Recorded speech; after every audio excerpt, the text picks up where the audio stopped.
Hello guys, welcome back to my channel. I'm going to do a tarot reading for the K-pop girl group, LOONA.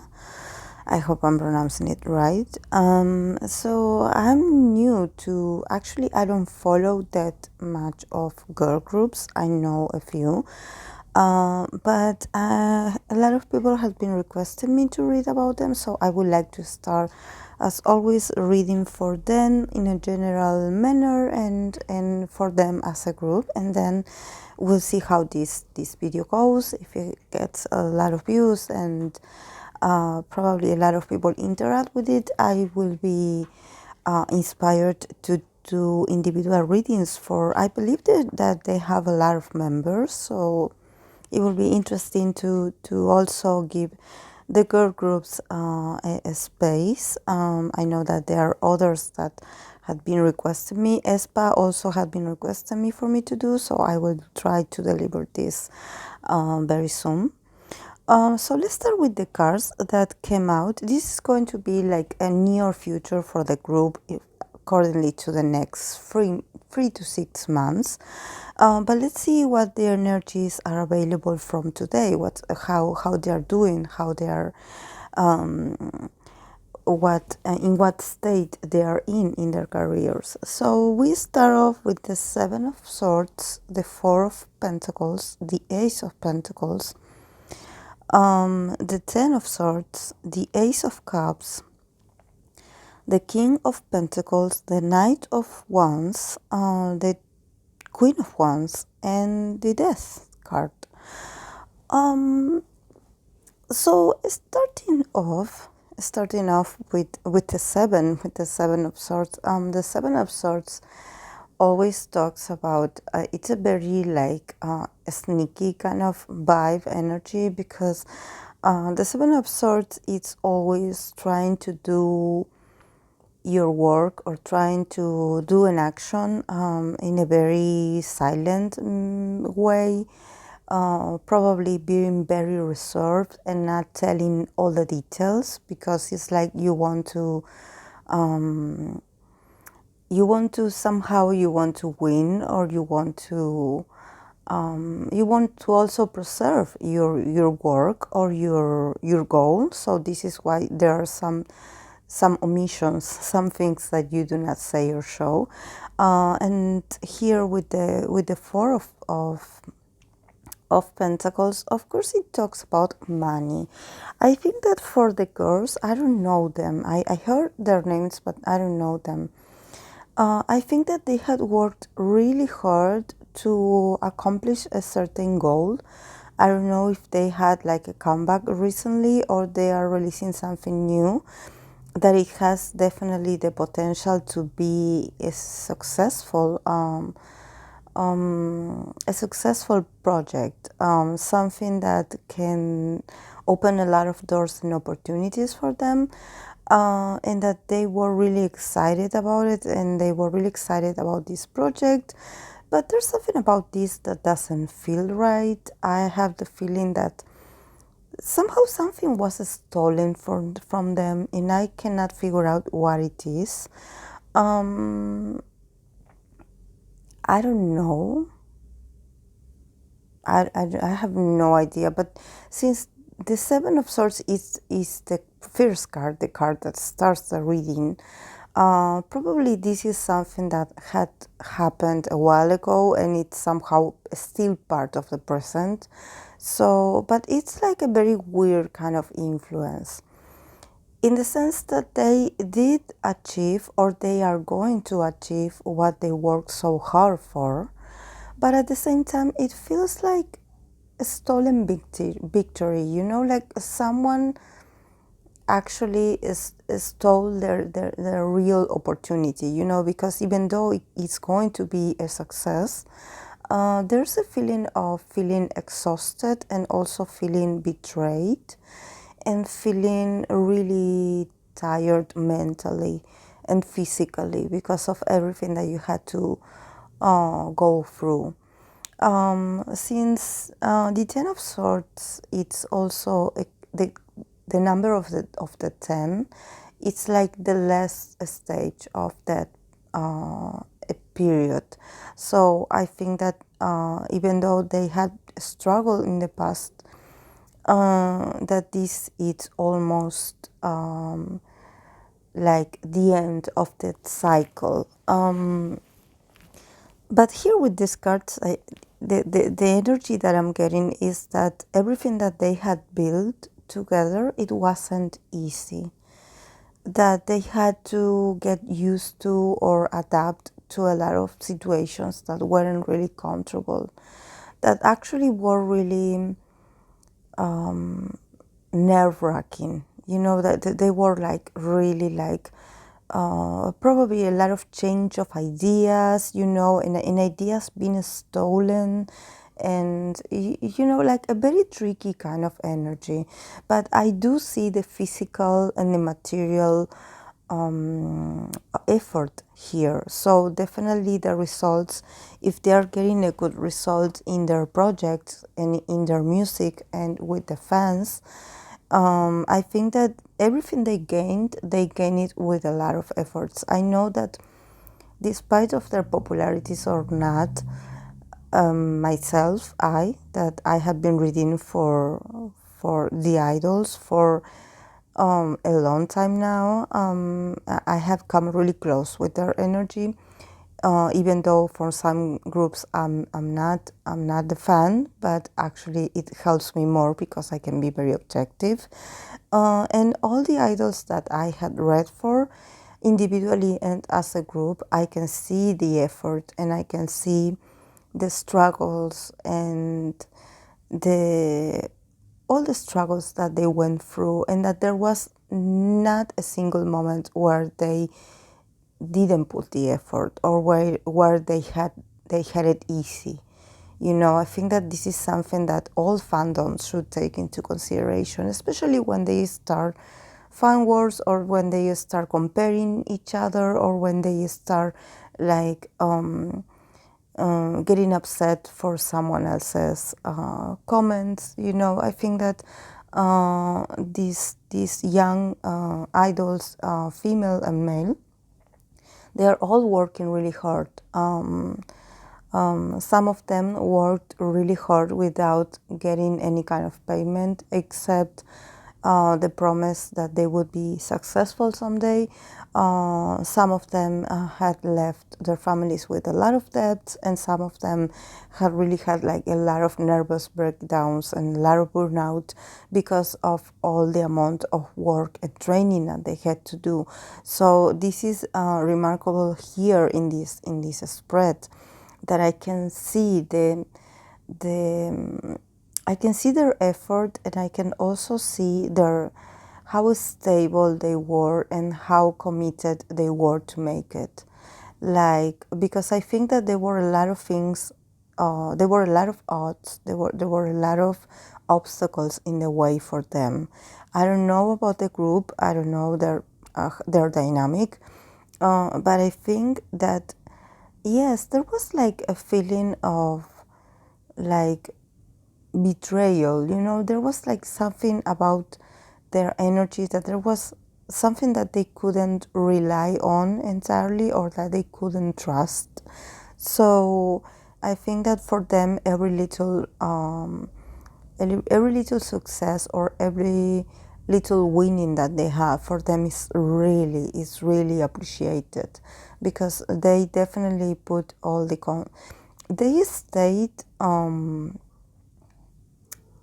consistent and stable, even though there were moments where they were really lacking, especially with resources and opportunities.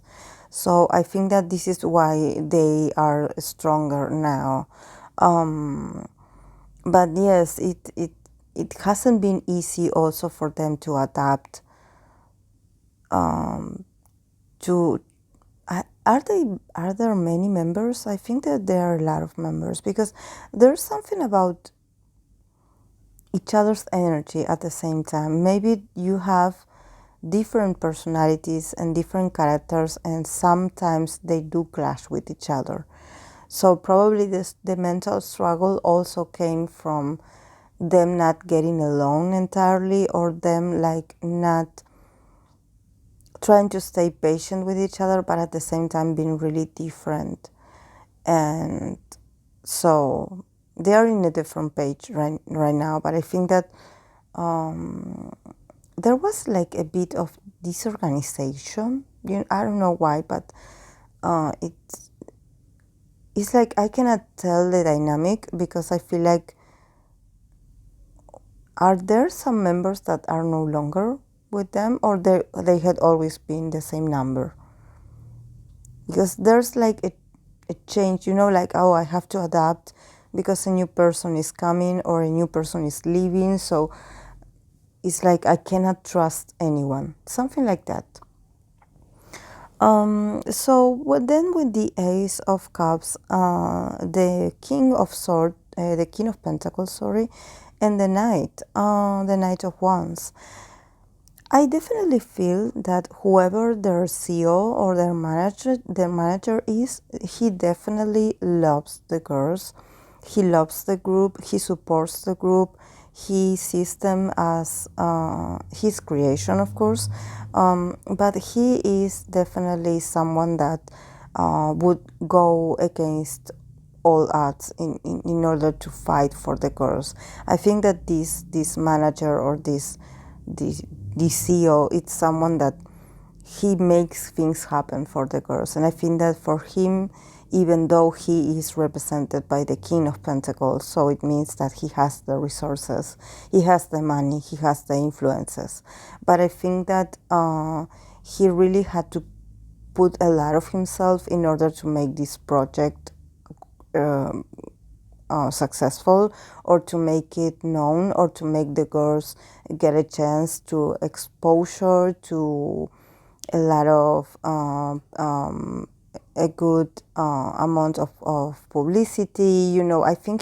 I see him here, like really trusting in the girls' potential, and really going and fighting everyone for a place for the girls. So I don't know if maybe for them it wasn't easy at the beginning to get a spot, or to get on award shows, but I think that he is still doing this, because I see him like part of the near future. So he will definitely still put a lot of effort and a lot of passion. And also there's something about protecting the girls. So I don't know if maybe there's like some rumor or something it's that he feels like he has to be combative, that he has to like be really sharp and being really like taking the lead before something happens, like in order to protect the group integrity.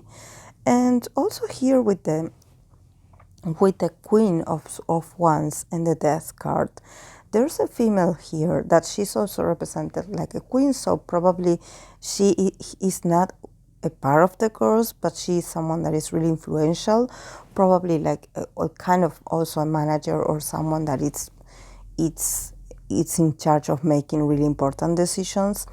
And I see her like actually living or going through a transformation. So I don't know if maybe this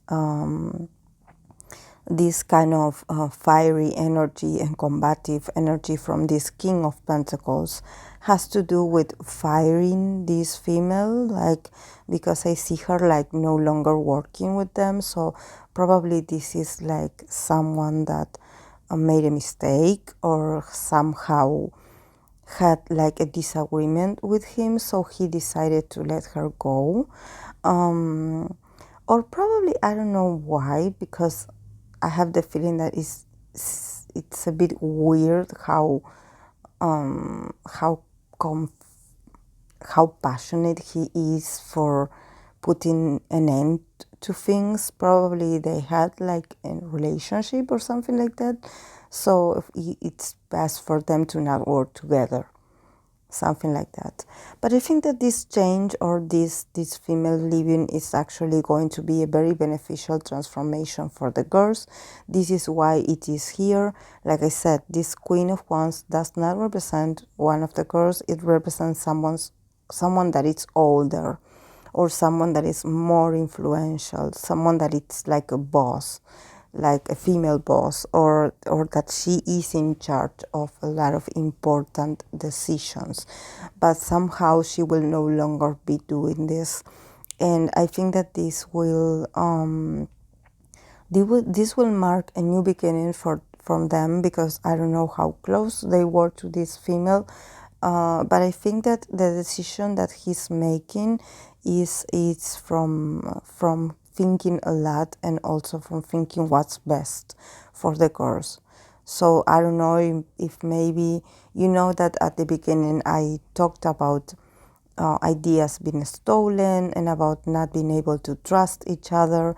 So I don't know if maybe this female had some kind of role in that, or that if she was like this kind of shady character, you know. But definitely there a lot of transformations is going to happen, and they're going to enter a phase of a lot of maturity. I think that they are mature, of course, but they definitely need a change, of course, in the material.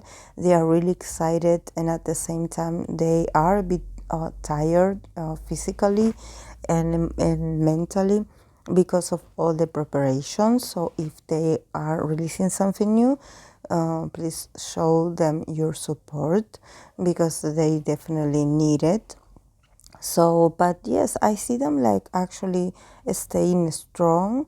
It's just that, like I said, they need to build like a more stable base. I think that there's something about where they work, or the staff, or the people that are around them, that they need to like uh, and also they need to talk to each member, you know, to just evaluate how they're doing, their dynamic and everything, so they don't have like a weak link, you know, so to say, that could somehow do something reckless, and that this could influence the group. Because definitely there's a lot of fear of someone messing up what we already had built. You know, there's this fear. So I think that they need to build like a strong base of trusting each other, not only within the group but also in the company. So I don't know if this has to do with ideas, with money, with material, with actions. I don't know, but there's definitely in the air, there's like a bit of uncertainty, in the sense that may, because this seven of swords that started the reading is like, it's telling me like, do not trust everyone, like you don't really know who is this person, you know, like they wear a mask, you know, in the daytime they are in a way, and in the nighttime they transform, and they are only in there for their own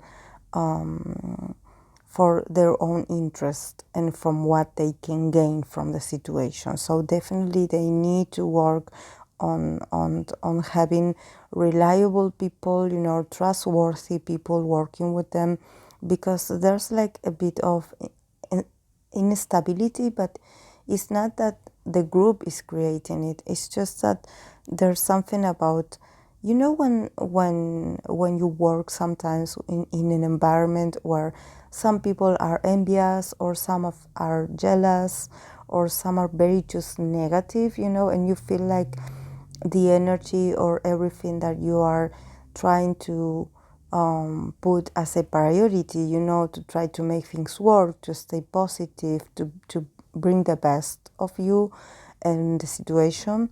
And somehow, I don't know, you co-workers or people around you are very like not very supportive, and they actually just make things worse or harder for you. So I think that they definitely need to be a bit more intelligent in this way. And I believe that this King of Pentacles, that I think is their CEO, I think that he definitely has like a really strong image, in the sense that, and he definitely cares for the girls, because I think that him, with all the power and all the possibilities and the resources that he has, because I see him as being really like very successful, and I think that he definitely believes in them. He believes in every project that he does, and this is why I think that he is an interesting character, and this is why he came out in the middle of the reading, because I actually see him putting the effort. You know, generally when I read for probably other groups that are under other companies, you don't see the CEO. You actually see like actually the company being like this, like phantom building, you know, like that everyone talked about this CEO or talk about this important manager or important boss, but actually you never met him in person and you never seen him. So I think that in this case, I see this person very clear and present. So he is someone that is very involved in making the things work for the girls, in getting them the recognition that they deserve, or probably the exposure that they need, and to be able to gain more fans and be known. So I see him like really fighting, really excited about this. And he's also someone that is in control, and he knows. He also is very perceptive, so he knows that there's something going on. Probably he's the one that it's like being intuitive about what's going on, why there's like information that is not clear, or probably there are some things that are missing. You know, it's a bit weird to read this, but this is what I got for them. But I think that he will definitely make things work for them. I see him like actually getting involved himself, you know, doing the actions or doing whatever it takes to protect the girls. So this is really nice. This is really nice from him. Not a lot of leaders do this. Not a lot of CEOs or not a lot of people in power get out of their comfort zone to help a group. You know, even though, because it's like sometimes they are too prideful, and that they consider that, you know, that it's the idols that have to work for them, you know, and they just have to wait to see the idols prove themselves, you know. And instead, in this way, I see the other way around. I see him like actually being like, no, I gotta help the girls, you know. So this is really nice. This is all I got for LOONA, guys. This is my first time reading for them. I do not know anything about it, so if there are like any fans that would like to give me some feedback, I would appreciate it. So guys, I will see you in the next video. Bye.